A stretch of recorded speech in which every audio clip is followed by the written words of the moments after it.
Hey everyone, it's Maria, Solitary Witch Tracks. I have a lineup of videos. I've been making videos, but I haven't been posting them or editing them. Whoops. I just came back from my trip in the Philippines. I have family over there. Hey. I have family over there. My mom is from the Philippines, so I have 5 uncles and 4 aunts and 20-something cousins over there, as well as my grandparents and my great-grandfather, who actually passed away the last week that we were there. I was glad though that I was able to see him before he passed away, because I don't really remember him. It's been 9 years since the last time I went, and I don't remember seeing much of him.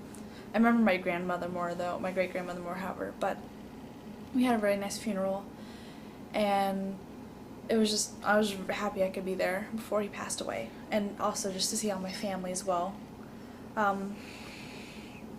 I've been watching some videos lately, and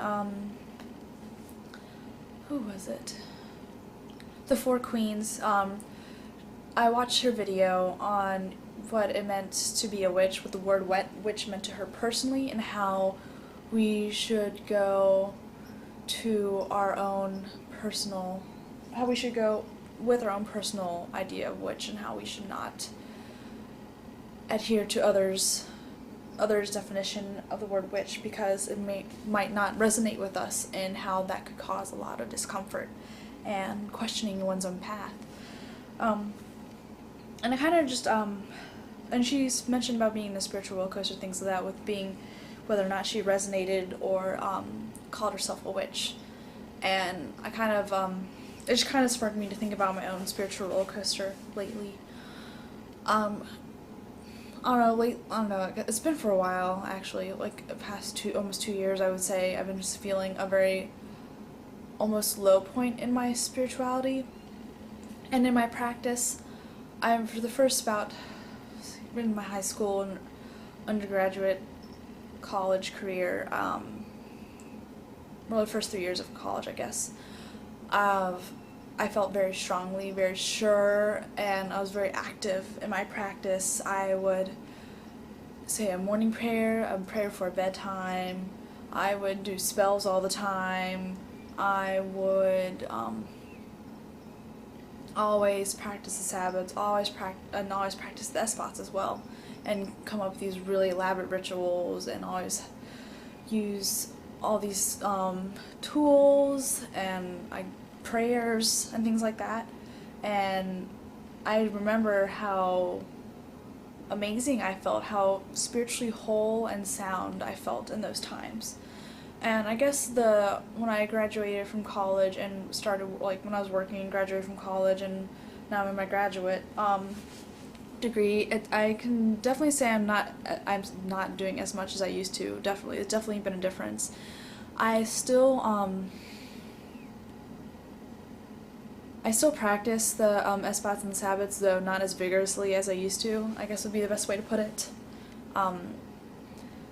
My rituals are a lot smaller, like, nothing as elaborate, and I think a lot of that has to do with how simplistic my path has become, because during those really strong times I was Wiccan. I now consider myself spiritual, a pagan, no specific religion, and I think that has a lot to do with it. And maybe I'm still going through this searching process of what feels right to me, and what do I really want in my practice. Because part of me feels I really should have more rituals and more practice and cast more spells, but I just don't feel the need to, and I'm really struggling with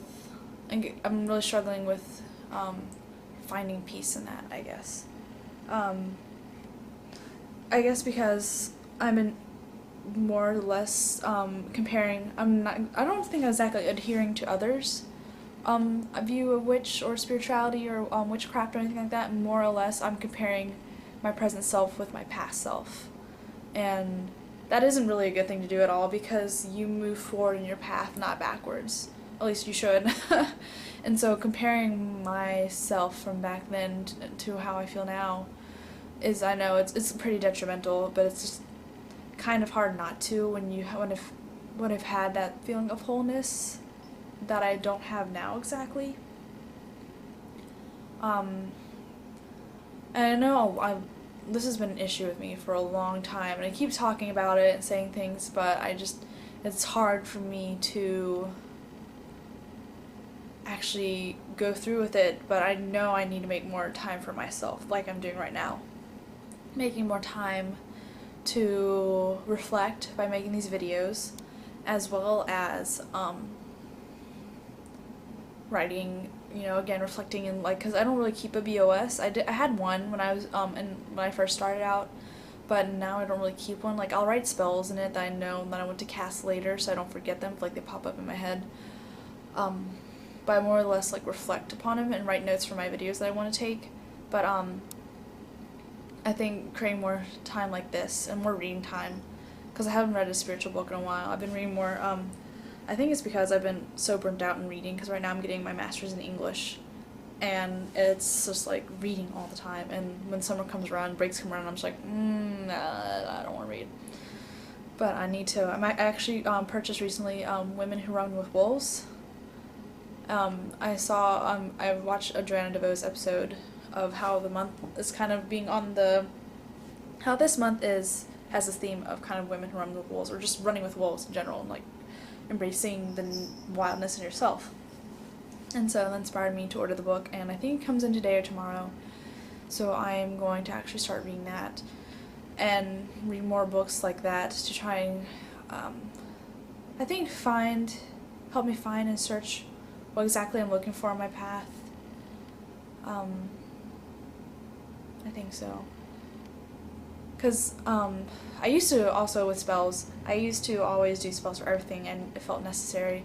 But since I don't do as much ritual anymore, I don't create as much spells. And when it comes to things like money and stuff, I find myself more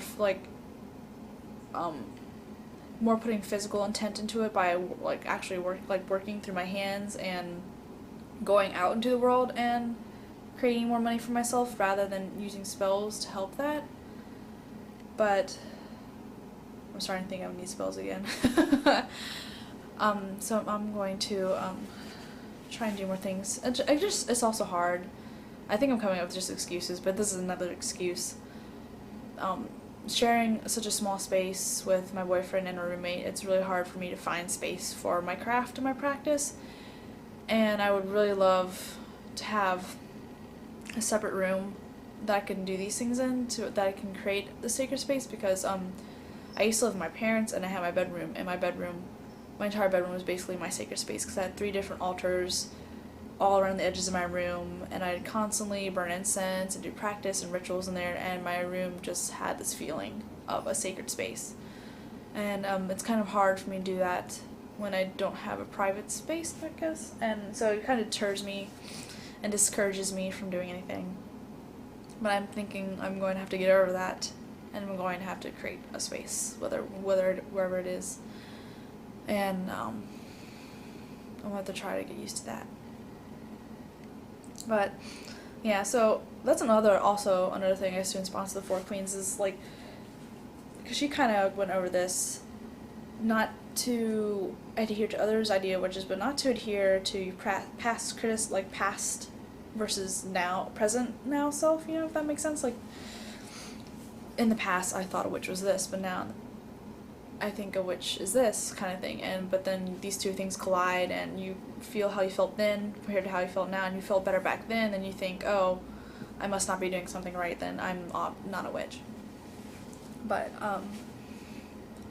I am a witch. I mean, I don't do as much as I used to, with the craft and everything, but I think what the Four Queens really struck me, how witchcraft is more of a lens to see the world, to view the world, to move through the world, really, is something that's actually bringing a lot of coherence between how I was back then and how I am now. And I think that is something I really need to focus on, and finding coherence between that, and being okay with calling myself a witch now, and viewing my practice and my spirituality now as okay, I mean, we all go through these phases in our spirituality, and this is something I need to be okay with, and to, know that it might change again in another couple years, who knows. So I thought that was very important to reflect upon, and that's what her video made me reflect upon. So if you haven't seen it, I suggest you watch it, because she's very insightful, and I've only gotten to her very recently, but I love her. Yeah. So I have a couple more videos to make today. Trying to think of them. I have them written down somewhere.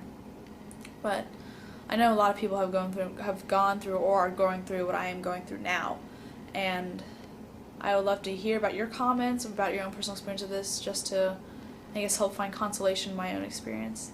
But I really love you guys, and thank you so much for still watching my videos, even though I don't make them as much anymore. Thank you for your comments and your likes and watching. I really love you guys. Namaste and blessed be.